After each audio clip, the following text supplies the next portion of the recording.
Hello and welcome. Is it working for a start? This is new, very new.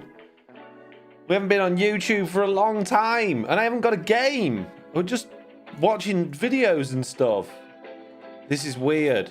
This is very, very strange. How do I get I want my browser to not have the bookmarks bar, but it's fine. Hello everybody. My music's way too loud. We've got people in the chat.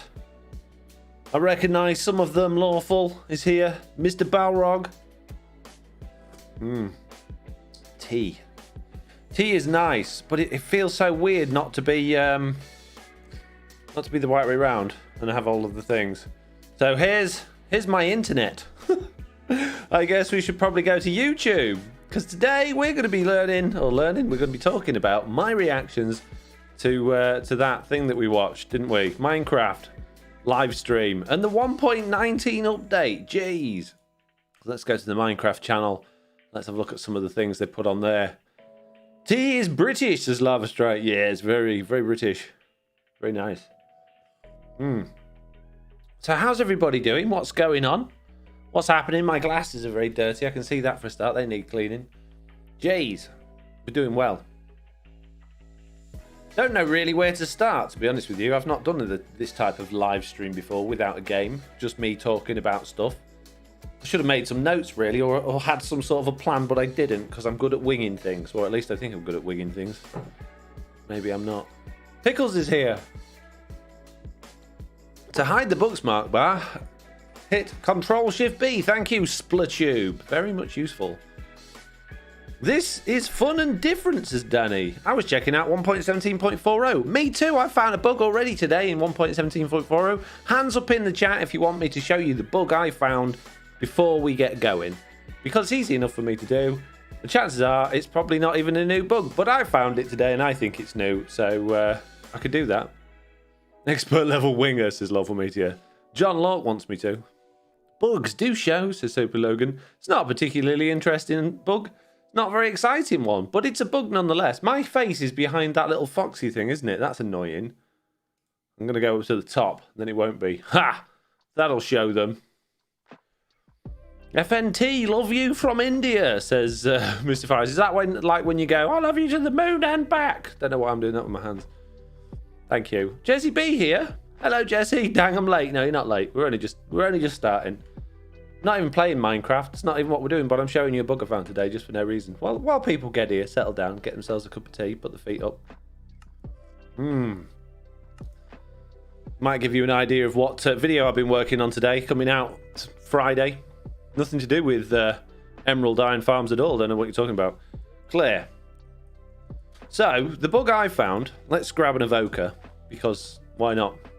Now, bear in mind, mobs in Minecraft should only drop XP if the player kills them, correct? Is there any exception to this that we know of? At all? Oh, there's a lot of XP around here. See, I've been doing many bug testings. So for me to say, can you show the cold distribution chart for 1.19, says Mr. Balrog. Oh, I wish I had that available. Yes, I definitely would. So yeah, as far as I'm aware, there are no mobs that would drop XP intentionally without the player killing them, right? Pigman, says Nuke Bomb. I don't even think we'll try Pigman, but they shouldn't. The point is, you should only get experience if a player kills a mob. And that's why Trident Killers are great on Bedrock, because they give us XP even though we're not technically killing the mob. So let's just try a Pigman. No, didn't drop any experience. None. Let's try a Piglin. Maybe that's what you meant. No, no experience. What about whatever this is? Oh, he survived. Now I'm not. Now when I've killed him now, so he will drop experience. So that didn't count. But an evoker will drop many XP when it dies without the player killing it. You know, there's no XP down there at all, right? There's none at all. But in a second, when we look down, there's going to be many XPs. Ready? Many XP. So it works if iron golems kill them too, which is how I found out about it, really. So summon iron golem. Get him. Flick him up in the air. And there you go, look. XP. Amazing. So, evokers, free XP. Bam Balrog, says Pickles. Mitt says, agreed. Pickles, why are you not got one of them little wrenches next to your name? That's what I want to know. I don't know how to do that on here. Add moderator. There you go. You should have a little wrench now. Amazing. Right. Anyway, we're not here to play Minecraft. We're here to talk about the birds and the bees. No, the wild update. So yeah, the other day, if you didn't check it out already, there was the Minecraft live stream, which was great. It wasn't great. The update I'm really happy about. Don't get me wrong. I'm not bashing the update. I think the update's like really good, and I'm really happy with it. And I think there's going to be more to it. If you've seen my update video, you'll know that. What I didn't like is the way that, for some reason, Minecraft or Mojang or whoever you want to call them have decided that they are only advertising to nursery children, and it drives me nuts. It absolutely drives me nuts. I don't want this live stream. This is the wrong one. Because the people that watch live streams are probably at least teenagers. You probably don't get many under teenagers going, oh, I'm going to watch the Minecraft live stream and find out what's coming next year. It just doesn't. I don't think. I'm not saying none, but I don't think many of those happen. I certainly don't think they're under 5. Because it's just crazy. Right, where's the actual live stream? If it's not on here, I got a video of it because obviously I had to download it for the I had to download it for me thing. Let me see if I can find it. Here we go. Minecraft Live 2021. Amazing. Can you hear that, by the way? Is that sound coming through? The Allay won, says James Paul. It did indeed. You can hear it. Good. Okay. So let's skip forward. First of all, Minecraft or Mojang have an opportunity to advertise the game and all of the amazing creators and the people that make Minecraft what it is to the whole world. And they gave us a good, what, half an hour's worth at the beginning here of all of this. They also have an opportunity to publish the live stream in as many different languages as they want. They don't have to just do one stream. In fact, they didn't do just one stream. They did multiple streams. They did visually impaired stream, hearing impaired streams. They did the whole lot. But they decided to put every single language into one stream and then subtitle it, which is fine. But that's not being diverse. I think the idea here is diversity. That's not being diverse. That's just being lazy. If you've got Spanish players speaking Spanish, make a Spanish and just Spanish stream and do all of the interview bits in Spanish as well. Don't just half-assed it and then put everything together in one. And so that I just thought was, they've got so much money. They've got so many resources. They could have done that. I don't mind the fact that they didn't, but that just, to me, that's them going, hey, look at how good we are, how diverse we are, how great we are at being inclusive. But it's not being inclusive. It's just going, there's a way to show off that we're inclusive by actually just jamming it all into a stream and making it hard to watch for everybody. They could have made it easy to watch for the entire world, but they didn't. So that annoyed me.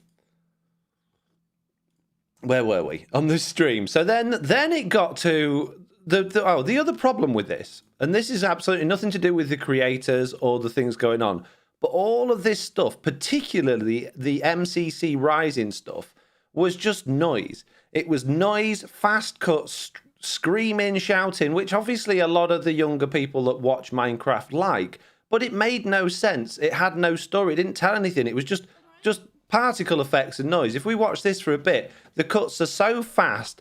The speaking was so loud, it made no sense. You didn't see any gameplay really, because all you could see was particle effects and titles on the screen and people. Look, this guy shouting, getting so excited about it. It's a game. Don't take it so seriously. And it didn't. You could have easily focused on one event and made that a really cool edit of that event. Show it from the start to the end. You know, have a story in there, because it went on for ages. And that's the biggest problem. If this was a 10-second clip, then great, spam loads of stuff in there. But this went on for about 10 minutes. 10 minutes worth of just my eyes feeling like they wanted to eject themselves from my face because I just couldn't keep up with all of the stuff going on screen. First-person shooting style Twitch camera stuff is not nice to watch in long sections, particularly when you've got massive jump cuts between different people and different things with different recording qualities. It was horrible. It was absolutely awful. And I'm not saying that's because MCC's horrible. I think MCC's great. But they really did show a really bad side of it. And bear in mind, this is getting people excited and geared up to go into Minecraft. Okay, so they're advertising this, which is quite clearly aimed at sort of teens to maybe early 20s people, the way it's edited. I think MCC Rivals is actually something that people of all ages can get involved with and enjoy, but the way that was edited is definitely that sort of 13 to 21 age bracket of everything hyper fast, everything ridiculously quick, snap, snap, snap, snap, cut, cut, cut, cut, because the attention span of that age range is so bad they can't, otherwise they'll click away. So I get it from that perspective.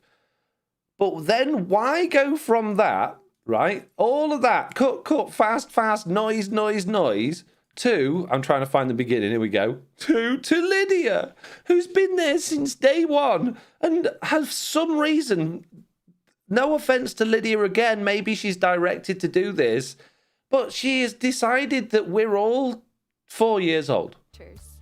We have an exciting... Oh my goodness, we have an exciting... Look at just the body language, the eyes, the overacting it, bigging it up. She's never felt more disgenuine or ungenuine ever. In the whole history of Minecon. I went to Minecon 2015, the London one, the actual event. She was there, she was doing that one. She was fine to watch then, absolutely no problem at all. She felt like she was talking to you. She actually felt like she may even know what Minecraft is and played the game, but now she just feels completely and utterly removed from it. Like, she's obviously reading it from a script, which she is, but she's never felt more disconnected, and I just think that's a really bad look. This is the biggest game in the world, one chance a year to get people really excited the game, and it's instantly off-putting to what I would say is probably 90% of the people watching the live stream. Jesse B says the hubs was genuinely so put off by her. I honestly found it really difficult to watch. The other thing that I thought was interesting, I'm glad that was a really good click I just did then, was there was... Oh, it's not this one. Oh, it wasn't a good click. There was a couple of screens right at the beginning of the stream. There we go, this one. I'm really glad they chose to include, although no one will have noticed it and no one would have read it because by this point everybody had such a headache and was probably slightly blinded by all of the noise that went on before this.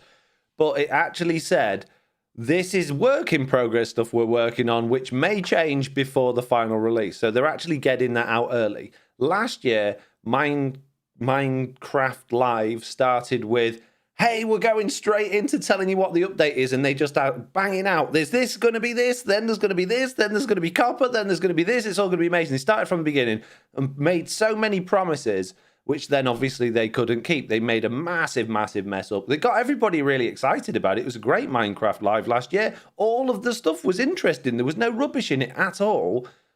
But this year they did another, we'll hold it right to the end and give you 10 minutes worth of it. But they've made a point to not make any promises this year, which I think is a really sensible way of doing it.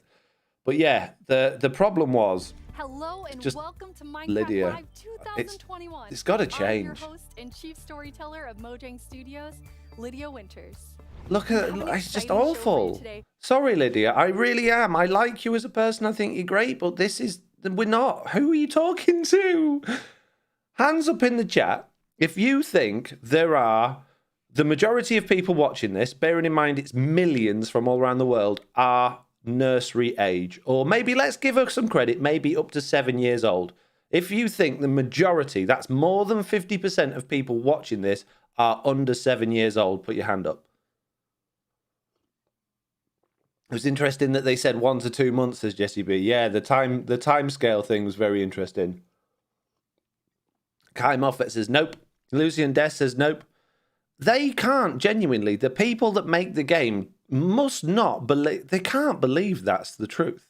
Yes, probably maybe 40 or 50% of the player base, like the casual, hey, I like Minecraft, can I have it on my iPad, Dad? Are maybe up to 7-year-old kids. Maybe. I don't even think that's the majority, but maybe it is. But that's not the people watching this live stream. The people watching this live stream are the dedicated fans of the game that are really excited to see what's coming next. The journalists, the content creators, the esports players that want to know what's coming and who's going to make tutorials and things like that. It's not those kids that are sitting on the iPad, opening a world, filling it full of lava and turning it off again 5 minutes later because they're bored or a skeleton killed them. You know? That disclaimer said 10 plus, says Prasno. Did it really? So, and I think, doesn't like the game have an ESRB rating of 7 as well? Let's just check that. 10 plus. So you've got to be over 10 to play the game. You've got to be over 10 to play the game. So why do we have this? I don't understand. Where's it go? Oh, I've lost it altogether now. I broke it. I broke VLC. Oh, jeez. I have to open it again, guys. It's because I'm live streaming. Blame. Oh, no. I've broken it. Oh, dear. Broken everything. This isn't good. Let's go to let's find it again on here. It'll be fine. So it was. Oh, there we go. Look, American Sign Language version. Loads of different versions. None in different languages though. They just decided to put all of the different languages into the main one and just not care whether or not people enjoyed watching it. So this is not the right one either, is it? Where's the right one? Pickles says, I'm guessing Minecraft average player age is much higher if you measure it by hours played. Maybe. I can't find it now. Where's the actual live stream? It'd be this one. This one's actual live stream. Okay, we'll use this then. Oh, good. Look, we've got chapters. That's quite handy. So, yeah. People have to be over 10 years old in order to play Minecraft. There was a disclaimer on there saying you've got to be over 10 to play Minecraft.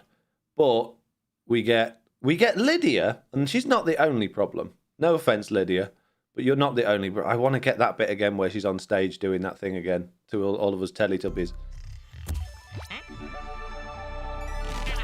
Pretty sure it used to be 7 plus, said Ingrid. Yeah, I think again, definitely with the Deep Dark and the Warden. They even said that during the stream, like, oh, you know, there's going to be a scary bit coming up.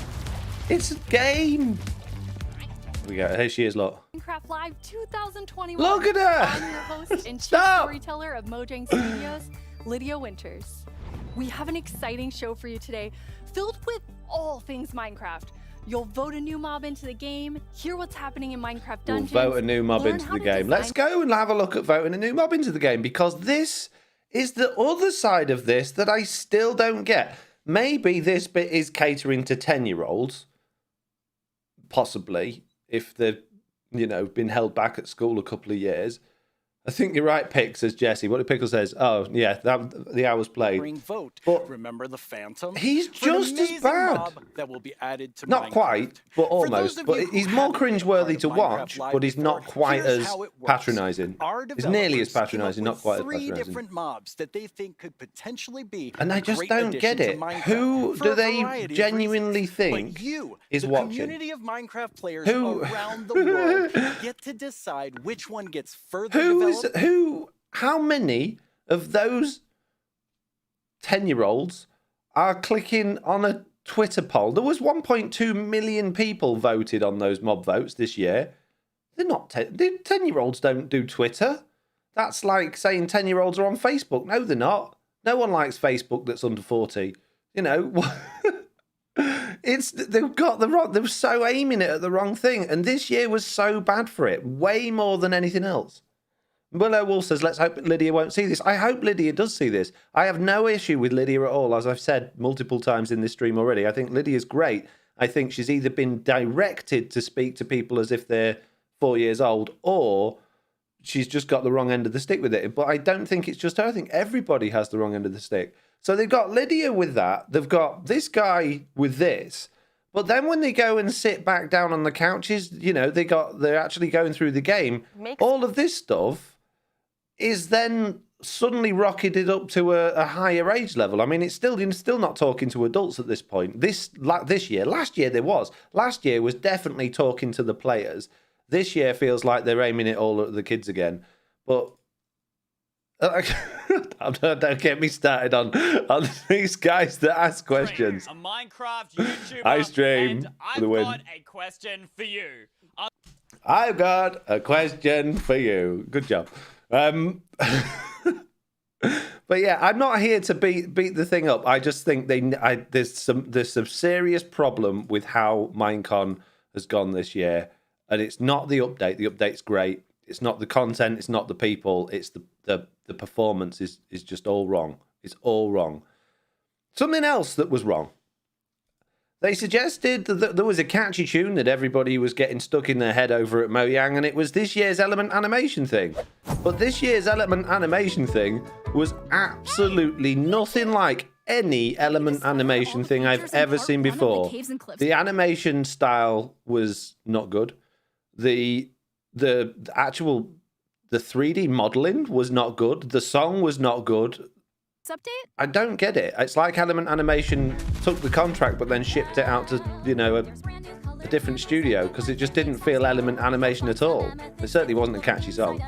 But like, even the lighting there, and I don't want to get too nitpicky with this because it's way better than I could do, but the lighting when they went into that cave, Element Animation is so good at handling things like dynamic range and light and stuff like that. That just looks completely like oversaturated and blown out. It just doesn't look right to me.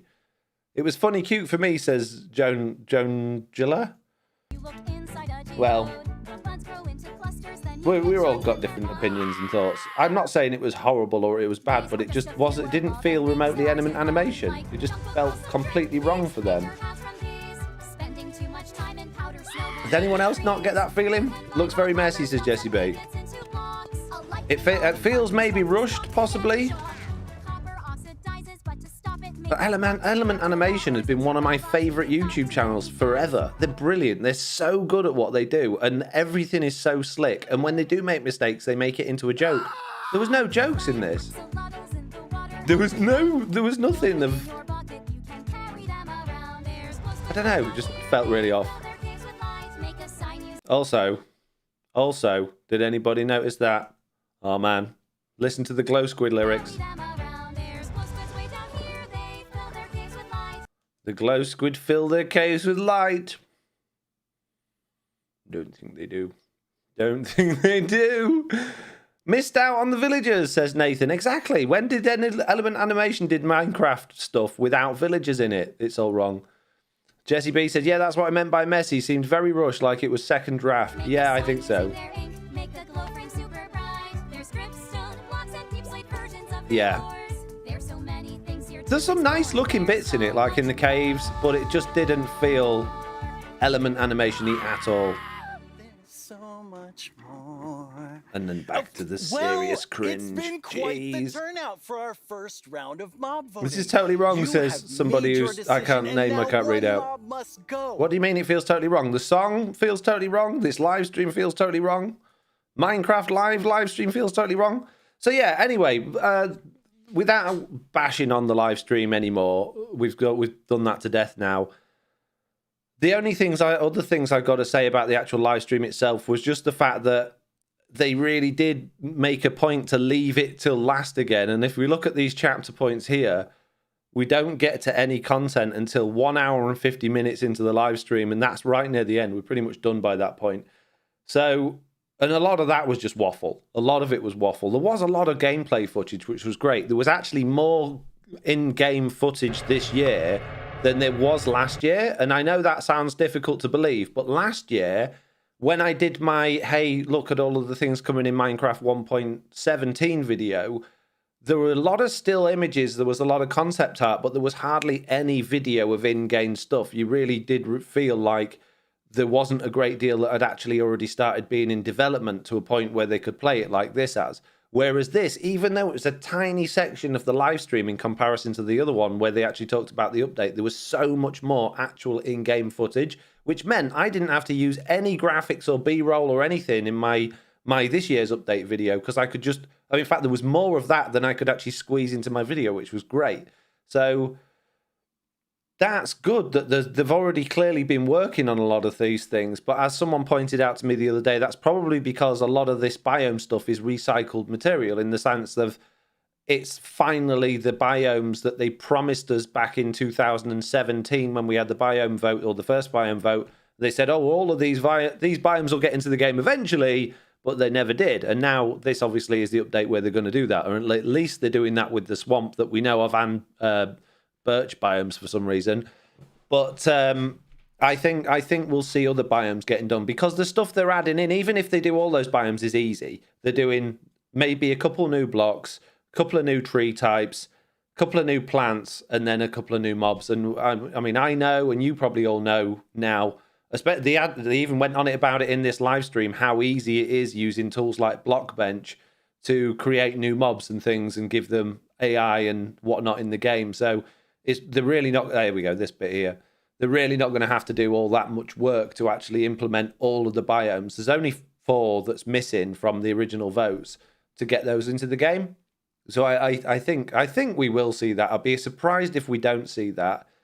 But then, as Jesse said earlier,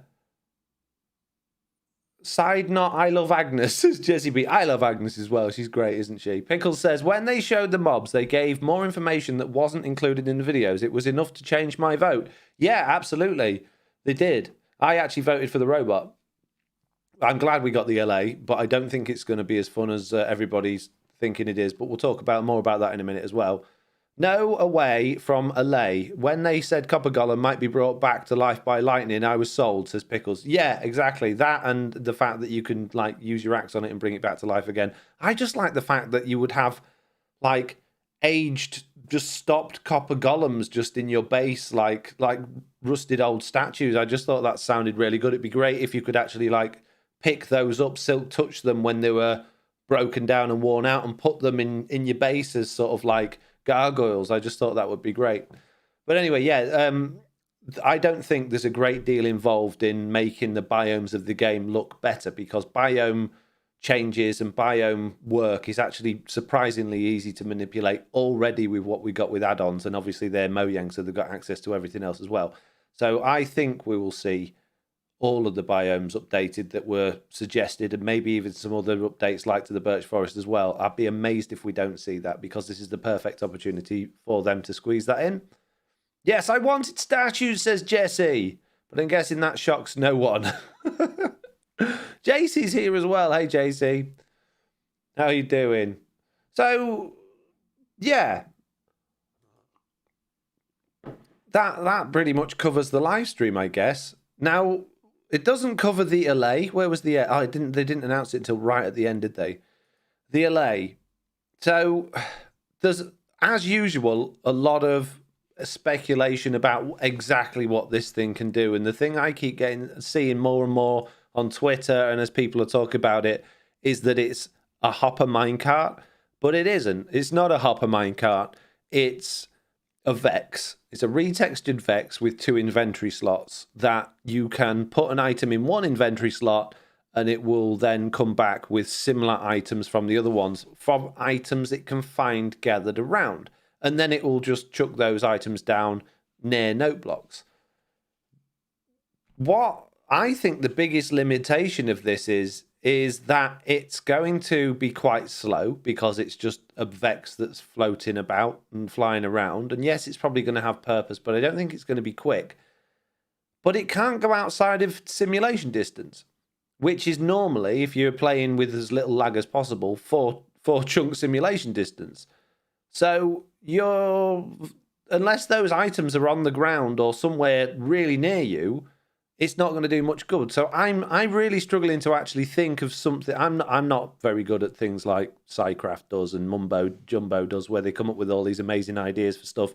My brain doesn't work that way, but I've been racking my brains trying to think of any way this thing is useful. And the only thing I can think of is like when I accidentally press Q and throw my sword at a creeper instead of, hitting it. Maybe it will go and pick my sword up before the creeper blows up or something. I don't know.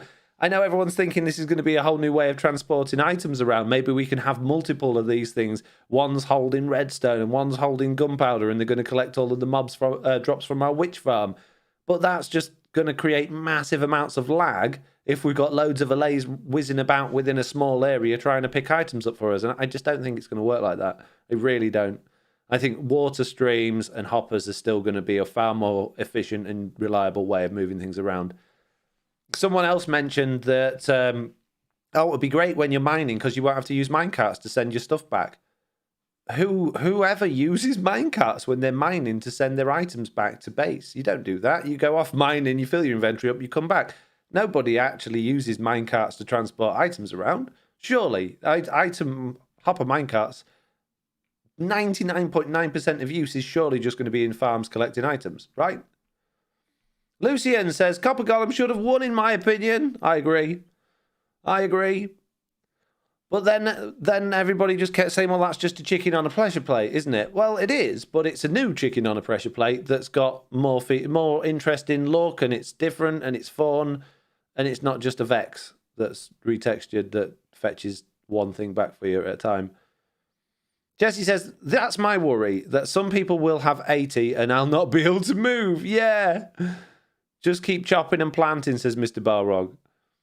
What was that one? That must be in response to something. Hobo Zim says, Allay working only in loaded chunks is kind of no fun. Oh, my inventory is full. It'll pick up one item that I'm full on boring. Yeah, that's it. It's not going to be useful for anything. People have said again on Twitter going, this is finally an inventory management system that's going to be of use to us. It's not. How is it useful? Somebody please in the chat come up with a use for it and tell me, because I'm really struggling with this. Have we had confirmation that it can collect stackable items, says Tomco Gaming? King B-Dogs, who is the Warden / Deep Dark developer, did say on Twitter that it will be able to collect stackable items. However, non-stackable items. He did not mention whether that included things that had damage, which it won't be able to do on Bedrock Edition, or enchantments, or anything like custom text or anything like that. So it will be like a brand new shulker box, perhaps, or like a perfectly mended diamond sword, I think. Maybe on Java Edition they might have a little bit extra functionality, but I can't see how they can do that working on Bedrock Edition, because Bedrock just doesn't hold the information in the same way. Maybe they'll find a way around it. Maybe they'll implement that, but this is a mob vote mob. I don't think they're going to put all that much effort into it, to be honest. Pickle says, useful for logging. I hate waiting for leaves to despawn. You could have some Allay zooming around collecting apples. Yeah, okay, apples. That is a good idea. It's an apple collector or a sapling collector, you know, when you don't want to hang about for your saplings.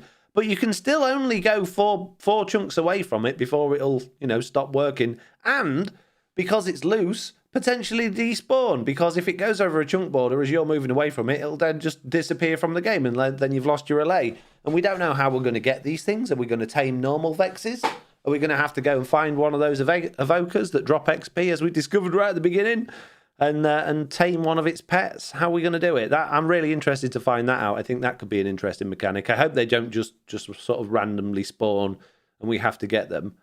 So I'm surprised that they've said that it's going to work the way it does, though. I honestly thought it was going to work like a cat. You know, when you go to sleep and the cat will fetch you a random item back, I thought that's what the Allay would do. It would just go off and bring you a random item from sort of a list of different items it could pick up. So I'm glad that they're doing it the way they are doing it, but I don't think it's going to be quite as exciting as everyone is making out.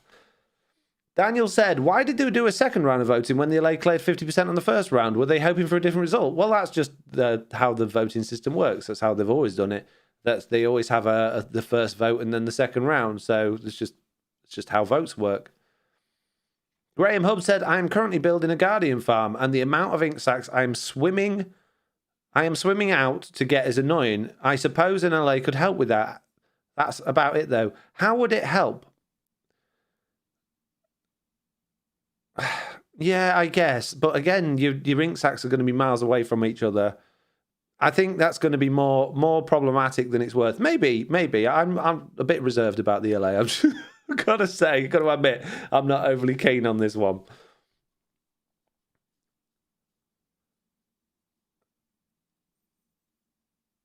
Daniel A says, has any of the choices ever cleared 50% on the first round, though? Seems unnecessary. I've no idea, but it doesn't matter whether it's unnecessary or not. It could have got, the Allay could have had 100% on the first one. They would still have only, well, it wouldn't have worked that way if it had 100%. They will only ever do the first round and drop out the first one and then do a second round. It creates engagement. It keeps people watching the live stream. It gives us an opportunity to actually interact and feel like we're getting our say on it. And with the footage that comes up in the show, it gives us a chance to change our minds as well. So there's no reason for them to just go, oh, well, that one's clearly the favourite, so we'll add it. It's not how it works. They're not trying to come up with the most efficient voting system. They're trying to create an entertaining live stream. JCB said, I've just accepted that none of the mobs I like win. No, me too. Lucian said something and someone's replied, and I don't know what you said, Lucian. The only use I can come up with is a behavior adjustment to allow it to pick up the player's inventory upon death, to allow the player at least to get the player dropped inventory. That's not going to happen.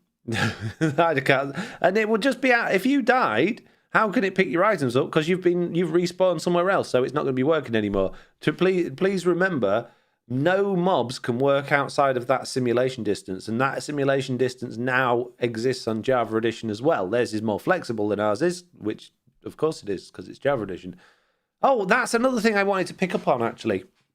I can't remember where it was in the live stream. I think it was quite early on. It may have even have been during the the developer bit, but they talked about something. Well, they said a really off the cuff throwaway phrase, but I found quite concerning. Well, not concerning, but it just made me feel not very particularly happy. And what they said was that Bedrock Edition is Java Edition's cousin that allows crossplay. You would think they would refer to it as the sister or brother or, twin or something like that, rather than cousin. It made it sound so distant and, unnecessary and like they're trying to distance themselves from it. I just found that a really strange set of words. And I really felt for the developers of Bedrock Edition at that point, thinking, oh, wow, this was going to be the game that took over Java Edition. They were going to get rid of Java Edition originally. They changed their mind on that now. And all we are now is an afterthought.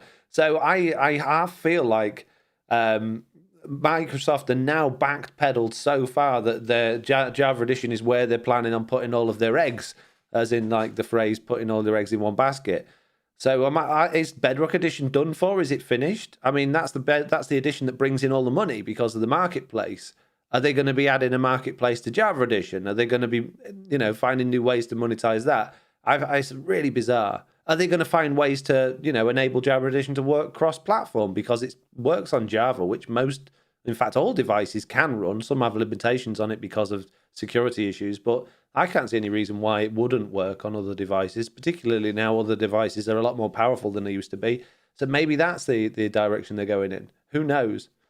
Jesse B says, it's only one slot as well. It's funny that people will see something and run with ideas that are like they are facts, then get everybody excited for something that's speculation. Well, it happens every year, doesn't it?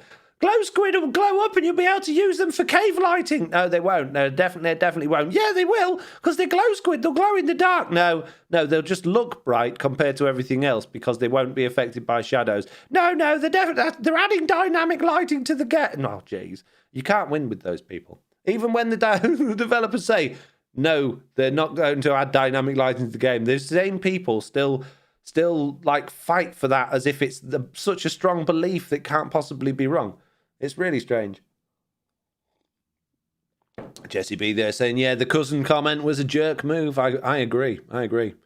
Pickles says, Jesse, that's how every mob vote goes. Mob is announced, someone makes up a feature for the mob, then everyone votes for the made-up feature.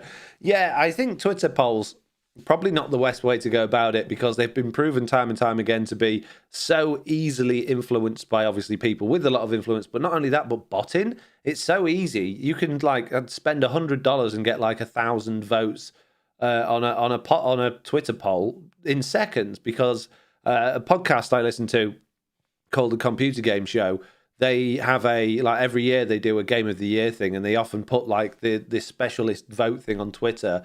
And the last 2 years in a row, somebody's messaged them in from the show saying, don't worry, whichever one of the presenters that they wanted to help out, I paid for another 2,000 votes for you this year, so you won. So they've been discrediting the vote system each time. So we have no idea or not whether or not that's the genuine view of the people, whether everyone wanted the Allay. I think they did this year because everybody seemed to be saying that, and all the people around me were saying, "Oh, vote for the Allay." But we don't know. Could have been bots. Could have been an influence, like Dream again, having too much influence.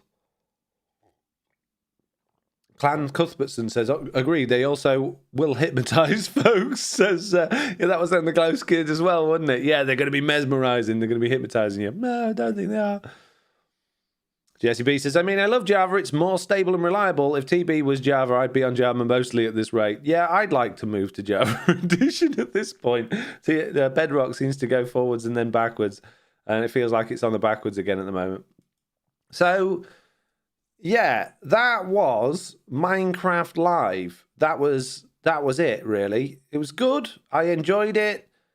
I didn't enjoy it. I enjoyed hearing about the update. I found watching the event so difficult. So difficult. They touched on Minecraft Dungeons again, which is nice that that's still going and they're still adding more stuff to that. And it wasn't actually announced at Minecon. I thought it might be, but I was reading some news the other day that it's been confirmed that Minecraft are actually working on 2 brand new, completely separate games.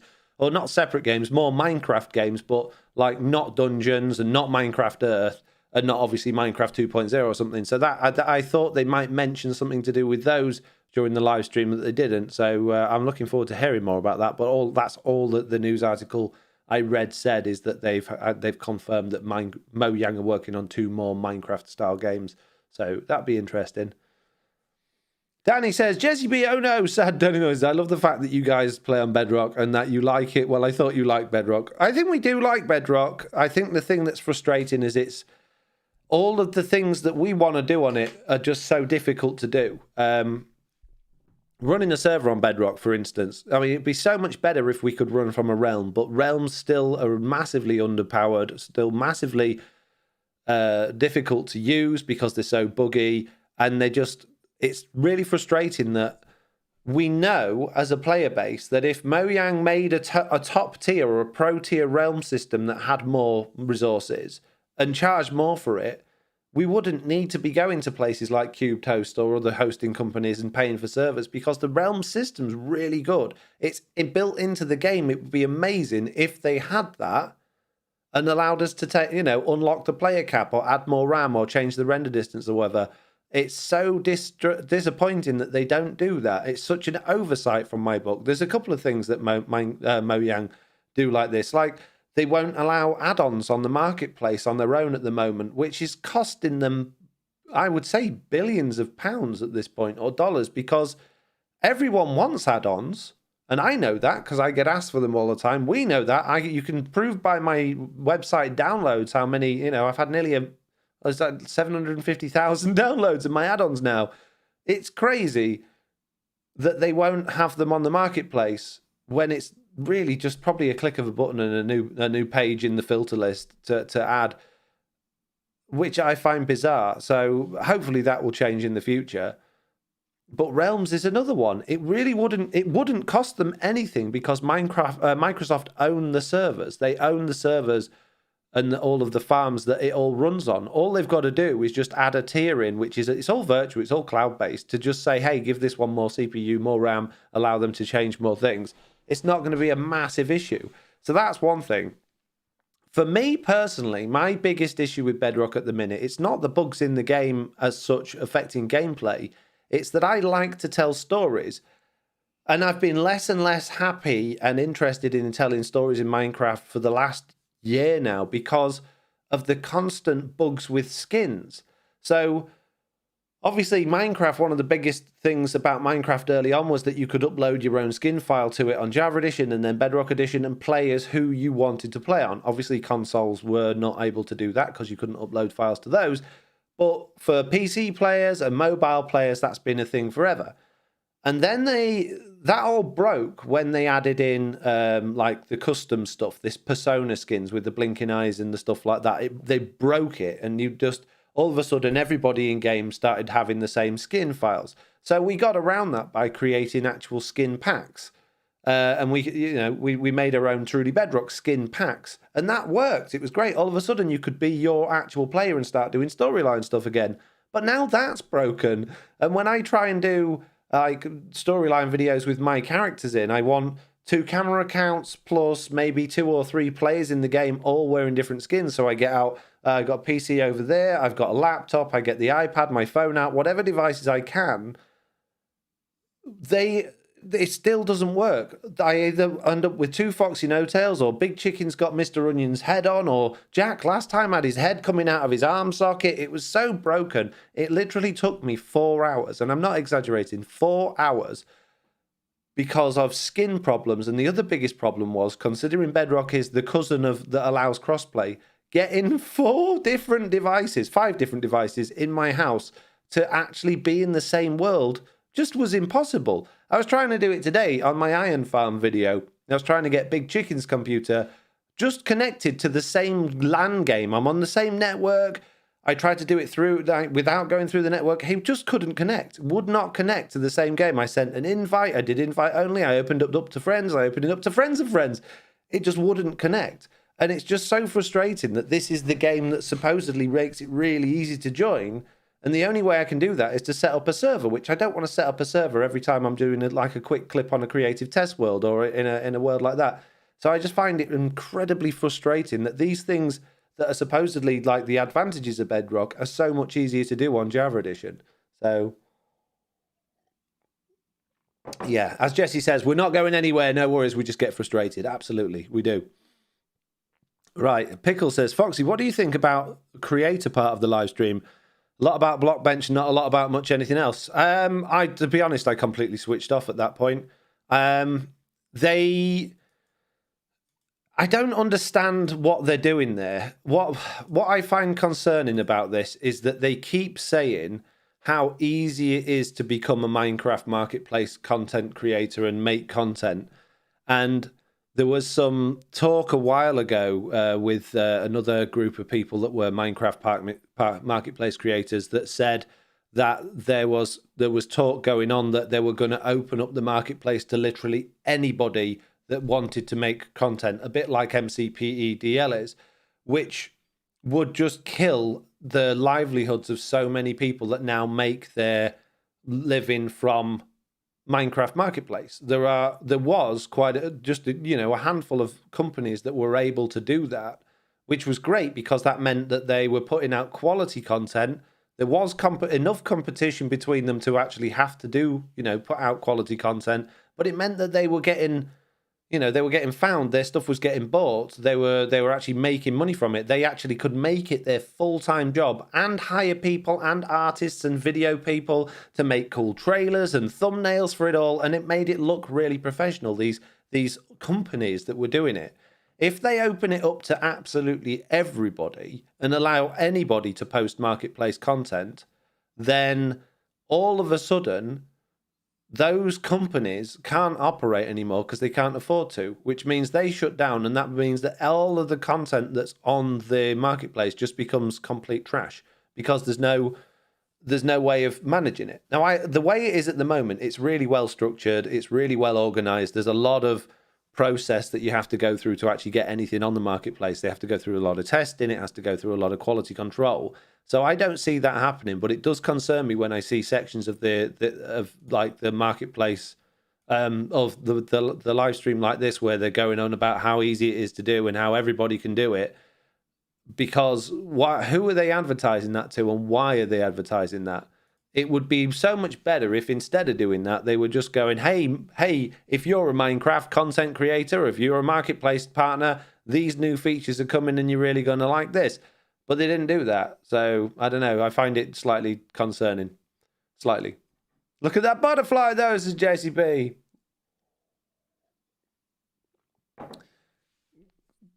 CJat Lolya, sorry about that, says, which is a major problem, JCB Gaming, because content creator on Java holds zero interest to a Bedrock player because the games do not function the same. What did JCB say? Yeah, Bedrock is definitely a lot more community friendly, but Java is better for content creation. The whole needing a second device thing for camera work is frustrating. Absolutely is. It's ridiculous.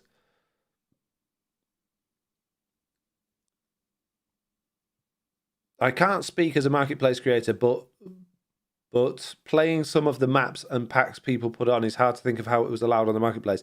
There is some rubbish on there. It's not all perfect, but it's a lot better than, you know, the stuff. But on the other hand, there's some really good stuff on MCPEDL as well, if you can find it and you don't get a virus trying to get it. But there's a lot of rubbish on there as well that just doesn't work. It's out of date. The marketplace is, trust me, it's a lot better than it could be. It's like the App Store, you know, on Apple or Android. You know the apps are going to function properly. You know that they're going to be okay, but they might not be very good apps, you know? So it's kind of the same sort of thing. Honestly, life has been so much easier with Foxy's camera mod. Well, thank you, Jesse. Right, okay. So the only other thing I wanted to talk about today was 1.19 and what it's got coming up, but we kind of covered most of that anyway, so I guess, you know, we should probably just do a bit of a Q&A now. If anyone's got any questions they want to ask, then I will quite happily answer them. If not, then we'll probably just call it an early live stream, because I've kind of got everything off my plate I wanted to get off my plate. So I sit here with a little bit of music on in the background and listen and wait for you to tell me what you want to tell me. And I'll try and find a nice screenshot from the live stream to put in the background. There we go. Look at that. Perfect. No, I ain't got any questions. Oh, good. I've just struggled to drink this tea because the hole's closed. When is the next episode of Truly Bedrock being uploaded to YouTube, says Ender Creeper. Well, Ender Creeper, I haven't actually recorded the next episode of Truly Bedrock yet because I've been a little bit busy doing other things, but I will be planning to record it this week with a view to it going out next week. However, I've got a lot on this week, and next week it's half term, so I've got my kids here. So if I don't get one done before Sunday, then there won't be one next week, and there probably won't be one after until the week after because of the holiday. So might be a couple of weeks. Clan Cuthbertson says, think we will get vanilla single player sleep for Bedrock in 1.18, or will that be skipped? I again think that's one. It's just one of those areas that Mojang for Bedrock Edition just skip over. It's like quality of life stuff they're not interested in dealing with. They don't give us like the double click to add everything to your chest, or a lot of the other quality of life stuff that they keep. Subtitles, something like that. That just doesn't seem to be on their radar. They really are only they're concentrating on the same people that Lydia's concentrating on, and that is the throwaway, quick world, not really interested after 5 minutes people that are spending money at the marketplace, which is sad, but that means that's where the money's coming from, so I get it. It's just not very nice for us. So I don't think we'll see that for a long time. Okay, they gave Java adjustable sim distance. Why make it better than current Bedrock sim distance? Because Java Edition developers care about the players rather than trying to make money through the marketplace, I guess. Wild is a pretty open topic. They could sneak in a stealth end update into it if they wanted. No, I don't think they'll do that. I think they have made a sensible decision here, considering how much they promised us last year and then struggled to give us. They haven't even given us a date next year. They've just said 2022. So it could be summer if we're really lucky, or it could be winter, depending on how much time they do end up squeezing stuff into it. We might get more stuff coming out, but I really hope that they focus an end update just on one update so they can make the most of it, rather than it being, them spreading themselves too thin to do stuff here and stuff there and stuff everywhere else. I think that really would make sense. Once we get the deep dark and the new stronghold stuff in the ancient cities that's leading us to the end, the next logical step is got to be the end, hasn't it? So I think that would be probably 1.20, hopefully. And I think it was 1.9 was the original end update, wasn't it? And then we had 1.10, which was the combat update. This is Java Edition going back to. So yeah, it's been a long time since they touched the end. So fingers crossed they'll do that soon. It makes sense for them to. Do you think Bedrock Iron farms will ever match or function like Java farms, says Nathan? Well, if I was to speak like Mojang, I would say eventually we'll have full parity. And then I'd say, well, we'll never actually get full parity. But then the next year I'd say, we'll get full parity. I don't know. I genuinely don't know. If we do, it will be a long time, I think. Because, again, these are as far as the Bedrock developers are concerned, there's no issue with villagers or iron farms or iron golems. It's like they don't see the difference. It works to them. I mean, we know it doesn't work. We know there's massive problems with villagers unlinking and not finding the right workstations. We know there's problems with iron golem rates. King B-Dogs, again, Java developer, so showed this year just how much the developers don't know the difference, because he announced to everybody on Twitter, hey guys, you know, I've helped you Bedrock guys out. I've finally got Iron Golem spawning like it does in Java Edition now. Which it didn't. All he'd done was made it so that they did a few more checks around where they could spawn, not the mechanics of how. He had no idea that we didn't have the scare tactics or any of the other things. He just assumed that was in Bedrock Edition. It came out afterwards after we're like, hey, no, it's not nowhere like the same. And he was really confused. So they don't know about all of these differences. We assume because they're developing the game that they play it and care about it as deeply as we do, but they don't. That's their job. And how many of you that work know your job so far in and out of all the details of every single aspect of the job that you could tell the difference on a level like that? I don't think they can. So we just need to keep badgering them with them. We need to keep doing our job, which is to upvote on the feedback website. That feedback website and the bugs website exist for a reason, and they do pay attention to it. But they won't pay attention to it if we just sit there and hope that they will notice and do it for us. And that's what we do. We don't complain. We don't shout loud enough. We don't do the right thing. And when we do, we've seen it happen. When somebody does make a fuss about something and it gets enough traction, then Mojang make changes. They listen. So that's what we need to do. If we want to see changes to Iron Golem spawning, you need to everybody, get as many people as possible to go and upvote it on the feedback system so that they notice. They put it there for that exact reason, because they can't know everything.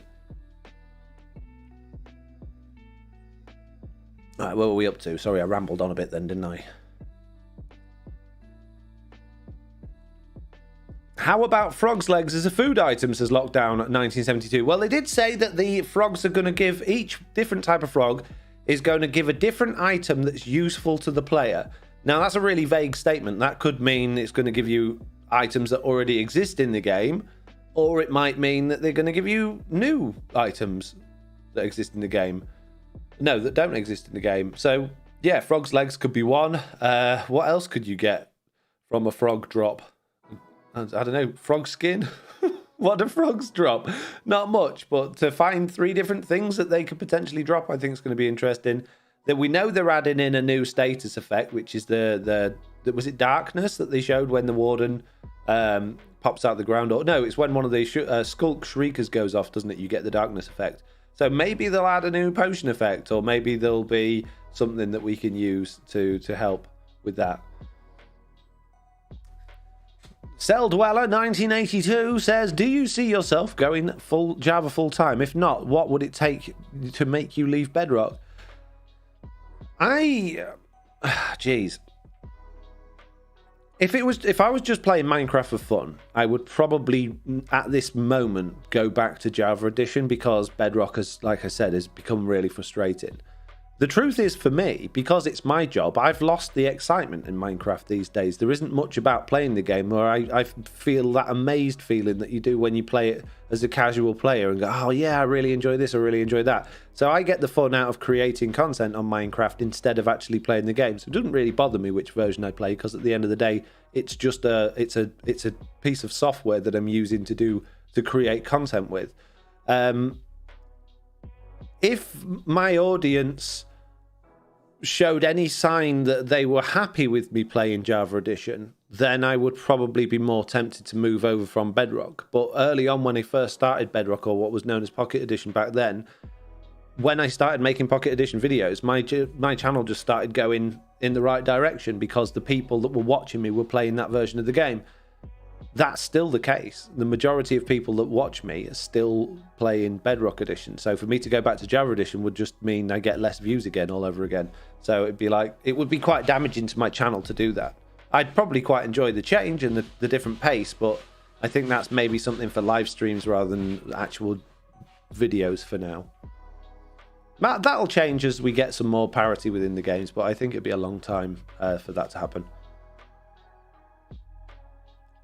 So I get Jack back next episode, is Danny? No, there won't be any story for a while, I'm afraid. I've got too many other things going on to do story videos at the moment.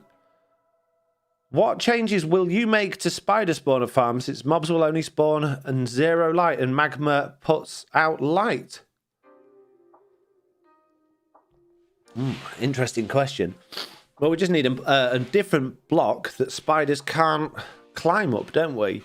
At one point, they couldn't climb up stairs and they couldn't climb up slabs, but I don't know if that's the case now. They may be able to do that now. Good question. I don't know. Maybe just make the rooms bigger so that because they can only fall within 5 blocks. Is it 5 or 9 blocks of the actual spawner cage? So if the rooms are bigger and they fall straight into water, they ain't got. There's no opportunity for them to go up the sides. So that's probably the way to do it. And also, I think magma blocks only output like a tiny bit of light as well. So again, just having them further away from the spawner would hopefully give plenty of room for them to spawn. So yeah, probably just make the boxes bigger and have the magma blocks still there. Justin says, oh, Slaminski. Didn't know you were called Justin. Love all your content, Foxy. I build a moss farm in Super X. Amazing. You'll have to show me it. Jesse's saying, I really do hope we get some more sneaky biome updates.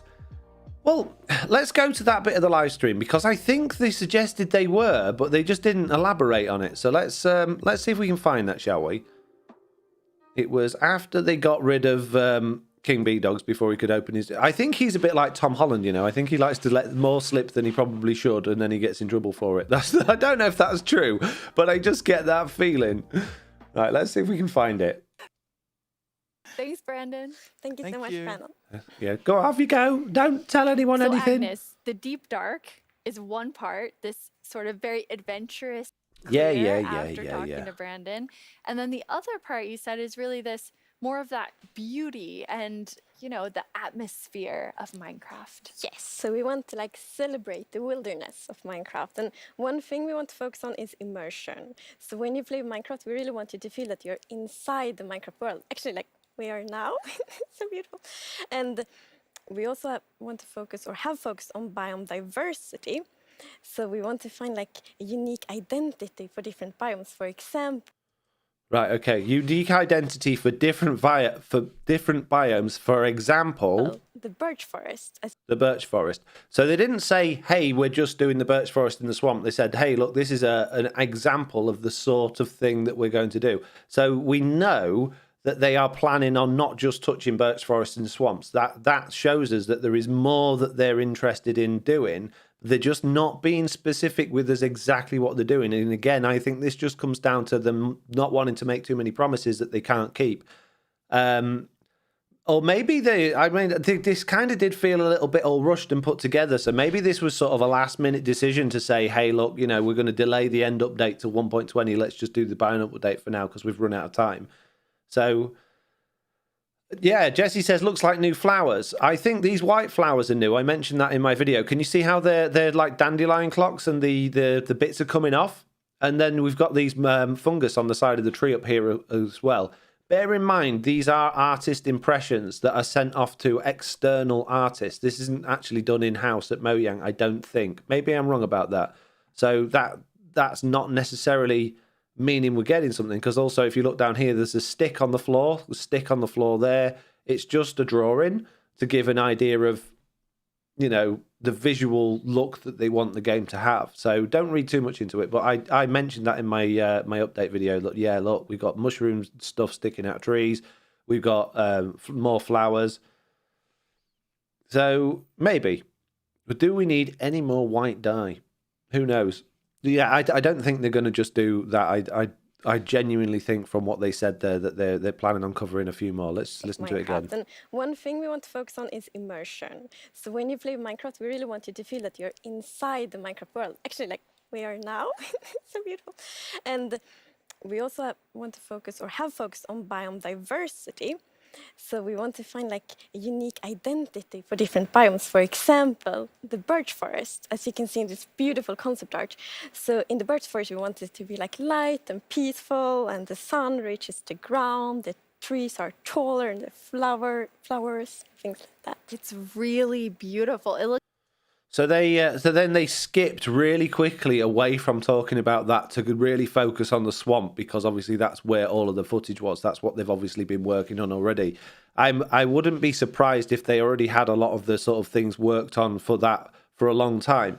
I've just noticed someone mentioned bundles. Don't let me forget about bundles, because I've got some news on bundles. But if we go back far enough on Twitter, let me see if I can actually find that for you while we're doing this.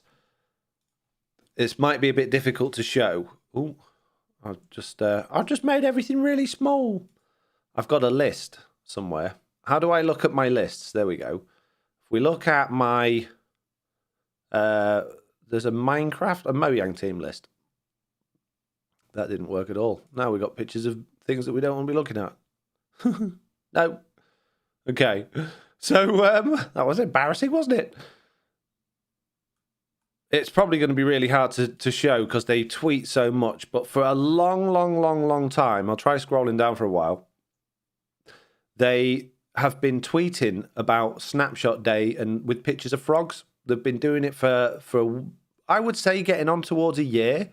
So I think the plan to do the frog stuff, that's probably one of the things that maybe they get the intern developers working on to get them sort of into the game, like building the features in the game. Hey, look, this is going to be a good introduction to build a mob or to, work on these sorts of things. It's going to take me forever to go back far enough. Every day is Wednesday with the frog space. Look, there we go. And there's been loads of them. Loads of the developers been putting frogs on their tweets for a very, very long time. So I think the assets that they've got there they've probably had them for absolutely ages, and they've only just gone, we'll squeeze these into an update at some point, maybe if we're lacking something else, and now this is the opportunity for them to do that. Maybe it's like a plan B scenario that they've got going on. Right, bundles have been confirmed by Ulraf, another developer, on a live stream last week, that they're not going to be in 1.18. I then read another tweet today, but it wasn't an official tweet, saying that somebody had officially said, but they didn't cite who and when, that they won't be in 1.19 either. My personal speculation on that is that bundles are probably going the way of the dodo, like archaeology. Now, people still seem to think that archaeology is going to be added to the game at some point, but I'm pretty sure Mojang themselves have said that they've scrapped it altogether because it didn't feel Minecrafty enough. Now, I might be making that up. My memory's not what it used to be, but I'm pretty sure that's the case. I think bundles they'll either try and find a way of really making them work, or they'll scrap it and come up with a new idea, because it never worked, did it? It really fell flat when they suggested how bundles will work, when they put them into the snapshots.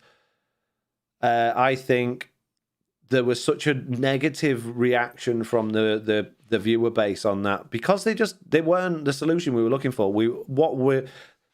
It's like your dad driving you to the Lamborghini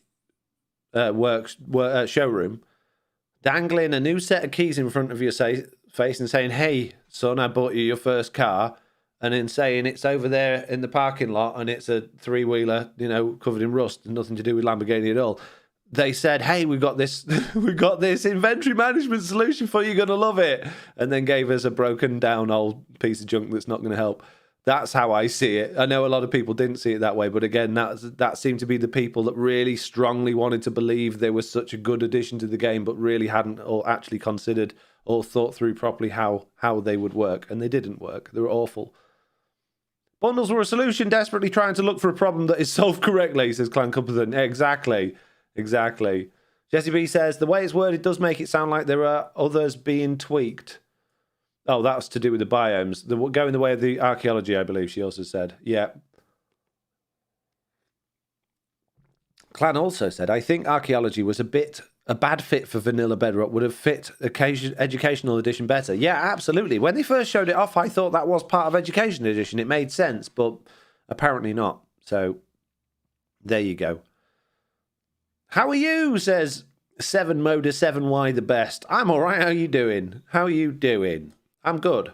Not bad at all. John Locke said birds would be great. I'm hesitant to agree with you on that. I think birds in Minecraft, loads of little mobs flying around would be wonderful, but you've got to remember how the game handles just such a few mobs and manages to create mountains of lag. Now, I'm trying to find the fireflies bit here. It's a nice idea, but you would need quite a lot of birds around to create any level of ambience. Maybe like 4 or 5, or maybe you get away with 1 or 2, but it's just more lag. It's more things for the game to do. The fireflies that they added, when I first watched this, I didn't really look too closely. We were too busy talking in Discord, and I wrote in the Discord, more like lag flies. But it's actually really interesting how they've done it, because they're just a particle effect. So they won't create any lag at all. There'll be an area a little bit like where the game pinpoints where the particles are emitting from, and then they will just sort of float around there. And they said, oh yeah, but the frogs eat them. I don't think the frogs do eat them. That frog stuck its tongue out. I've paused that perfectly. Its tongue has gone back in, but you can still see the firefly there, and then it goes underground, but then it comes back out again. So that particle didn't go anywhere. It seemed to be maybe affected by the frog's tongue in the fact that they jumped about a bit when it stuck its tongue out, but it's not eaten it. It's not gone away. It just, the way they've edited that makes it look like it has. But did you see where it stuck its tongue out there? They kind of bounced back a little bit. So I think the frog interaction is having some effect on the fireflies, making them look like they're moving. It's not actually eating them. They're not actually a mob. It's just a particle.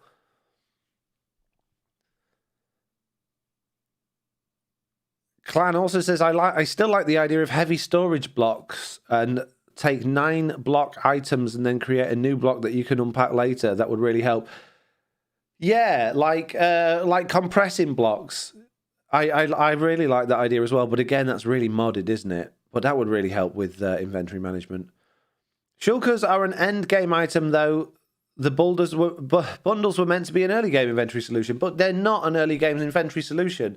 That's like the Wandering Trader. People saying, oh, but the Wandering Trader's there to give you stuff early game. It's not, because you don't have any emeralds early game, and you don't have tons and tons of rabbit hide early game. Who, when they start a new world, suddenly has an abundance of rabbit hide? It's not even easy to get, and you've got to go to a really specific biome to get it, and you've got to have a decent sword to actually get it and then chase the rabbits. It's not an early game solution. It's a really difficult solution. It's an awful solution. If they allowed you to make them out of just leather, then great, but no, I don't think that's an argument. It's easier to get to the end, as I've proven time and time again, and grab shulker boxes than it is to go and get bundles worth of, or shulker boxes full of, or chests full of rabbit hide. And bear in mind, was it like 4 or 5 rabbit hide per bundle? And the bundle can only hold 1 stack of items or 1 non-stackable item. It's not worth it. Fireflies are probably invisible mob with the particle effect. Yeah, exactly. So basically just a pinpointed location or an invisible entity that says where they are. Someone said that fireflies are actually toxic to frogs, so that's going to be the same problem as parrots and cookies. They need a different food source. I don't think Mojang are thinking about that one too deeply. Justin or Slaminski says, I wonder, since the fireflies are a particle effect, that they would emit light. No, not able to. There's no dynamic lighting in the game. It's not part of the game engine on Java or Bedrock Edition. It's not going to happen. Maybe on Java Edition with Optifine, that would work, and maybe some clever people might be able to figure it out with RTX, but I don't think RTX has support for particles, so unlikely. Wandering Traders was a horrible implementation. Don't traders carry more than just a few items? Let us buy stacks of those rare items. Yeah, exactly. Pickle says, I wonder if the fireflies are a swarm. Where a few fireflies make up a singular firefly mob as they are eaten by frogs, do they lose fireflies until the swarm dies? Well, we just saw there, Pickles, they don't actually get eaten. They just move. So the particle effect is just a particle effect. I'm sure like new bits of particle will appear and old ones will disappear, just like normal particle effects work. I'd rather they work on backpacks, says Jesse. Yeah, I'd like to see backpacks in the game. Or pipes. I really want to see pipes in the game. It's easy for you, but some players that are scared of the end have zero chance to get shulkers. Well, don't be scared of the end. Simple. Easy. Yeah, I understand that, but it still doesn't make it an early game feature. Clan Cuthbertson says, since player inventory is technically magic hidden space, I don't see backpacks are a viable solution. What do you mean by that? Elaborate on that, because I don't know what you mean. Lucian says, cheers, I'm going to get my kids from school. See you later. They may change how it looks like the particles are eaten to make it look really good. Yeah, but then the particles would have to be an entity to be able to work on one specific particle. So then you get that doesn't work anymore. This is why I voted for the swamp boat back in 2018. I knew they would help. You know, don't get me started on the pointless swamp boats. I don't think they're going to help anyone. I think they're about they'll be great for like taking. Like, if they added photo mode to Minecraft, I think that would be great, because you could get your really nice-looking lake in your new immersive biome. You could pop your boat in it with a chest, sit in the front with a fishing rod, and I think that could look really good. But in reality, a boat chest, you're going to break it, put it back in your inventory, all of items are going to fall out. Then you've got your inventory's worth of items, and all of the items on the floor, and a boat chest in your pocket, which is no doubt like a minecart hopper, going to split into a boat and a chest when you break it. So all of a sudden you've got a load of items you can't put down. So then you put the chest down that was in the boat on the floor, put all of your inventory into there, and then you've got all of the items that were in the boat chest in your inventory, and you've got nowhere to put them. So it's not a practical solution. The backpack is not really like a shulker. They are carried on the back, but we have no back slot, and Mojang wouldn't add that because of the whole Elytra versus chest armor thing. But they say in the combat update they're making it so Elytra and chest armor can be worn at the same time, or that you can add armor points to your Elytra, I think. Isn't that the case? Am I wrong on that one? I think I am. Oh, no, I think I'm right. Shulker boxes and backpacks really paired with the ender chest. You get 27 backpacks. They are. Shulker boxes are great. They are a good way of inventory management, but that's not the issue that we've got. I'll tell you what. Let's do a demonstration of what I think would be a really nice, simple way of solving this problem. And it already exists in creative mode. All we need to do is just implement it into survival mode. So let's go into a game. We'll go back into my own farm's world. The combat update has been stalled for over a year. I don't read much into it. Yeah, but it'll come, and then that'll bring the two things in line with each other. Okay, so let's be a normal Minecraft player. Let's set ourselves up. So we'll grab a bow, we'll grab a sword, put some arrows in there. I'm not putting them in my offhand because people that do that are stupid. You're calling us all stupid? Yeah, you're all stupid. Oh, no, you're not really. I find it really frustrating to have them in there when they're pointing out on the screen. I find it really difficult. But no, I know that's a useful place for lots of people to put them, but my OCD won't let me do it, okay? So this is my sort of loadout from back when I used to use a bow. I don't use a bow anymore because I don't use a sword anymore because I need the inventory space. But if I had all of the space in the world, this would be my loadout. We need fireworks. I realise they're probably the wrong ones. And we need some food. So let's go for golden carrots. So all the stuff I want to carry with me takes up an entire row, okay? So what if that row had a number 1 next to it, or an A or a B, or, you know, a defining thing. And then in the next row, I'm going to have my bricks, okay? So I'm going to be building with wood today, so I want a few different variations of wood on me. I want to do some wood type building. Maybe though, I'm doing a little bit of work on the grassy area nearby, so I want a few different types of grasses and stuff like that.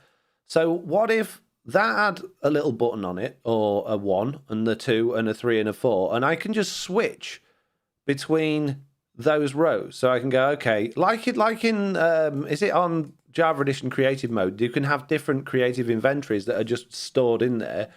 So it doesn't have to be stored. But once I put my items in, then I come to this screen and I press, like, I don't know, Shift and 2 on my keyboard, or maybe even just have to go into my inventory and just double click a button at the side there.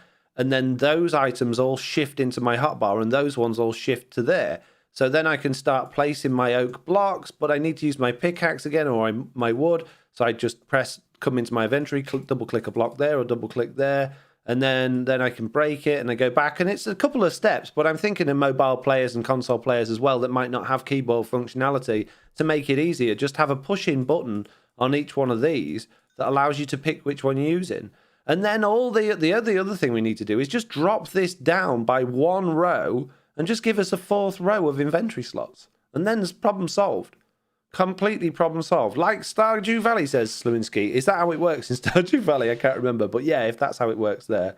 So just take the entire line into your hotbar, and that would do it for me. That's all I want out of the game. I'm not bothered about carrying more because we've got shulker boxes. It's when I'm building and I have an entire inventory full of stuff and I'm just moving bits around and I've got too many of these here and I've got too many of those there and I've got split stacks all over the place because of the way I've picked stuff up.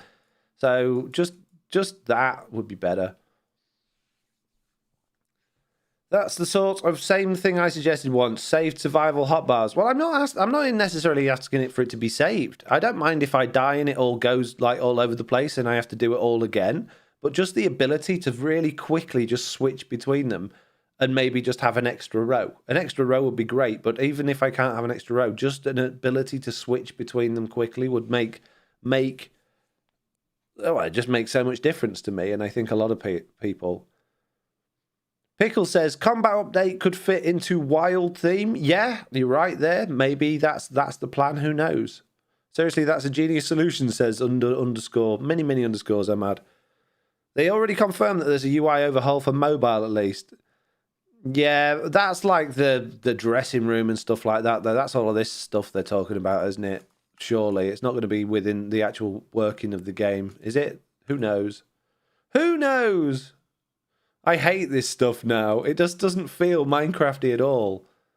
And if they're going to make a UI system, why are they making one that looks like a mobile game from 10 years ago? Why don't they come up with a like creative and like interested and nice looking system? It's like they're intentionally going for a graphic style from so long ago. It just doesn't make sense. I know Minecraft's a blocky game, so keep it simple. But it doesn't look fresh and new. It looks old. It looks like a game I played on my phone years ago. That's what it reminds me of. And I don't like it at all. I don't mean saved that way, says Talisman. I posted it as feedback or suggestion somewhere, but it got no votes. Well, you need to keep sharing it. Get it out there. Put it on Reddit. Put it somewhere. Get it shared. Because NPC was a mobile game from 10 years ago, says Graham. Yeah, but this is new. This is new stuff. They added the stuff that was in it 10 years ago looked better. I don't mind these. These look, well, that looks horrible. That page is awful. But the listy bits here is not too bad. But it's these buttons and the way it's all laid out just doesn't feel right to me. Right, any more questions before I do the off and disappear? Has anybody got anything they want to ask?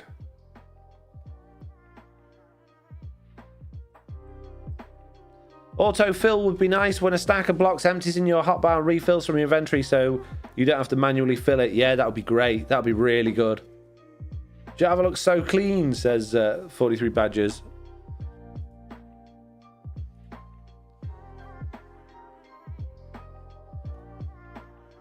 Have a great day, Foxy, says Clan. I guess that's it then. I guess we're done. One thing to say, you're a great YouTuber, says Playlist Maker. Well, thank you very much. And thank you very much for watching this slightly shorter than normal, but hopefully informative and interesting live stream. I hope you've enjoyed it. If you have, don't forget to subscribe to my channel for extra FoxyNoTail content. There's going to be some fun stuff coming up very soon.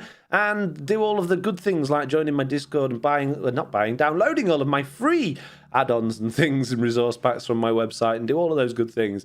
And if you don't want to do that, just, tune in from time to time, say hello. And from that, I'm going to say goodbye. Thank you. Goodbye. There's that end off button. There it is.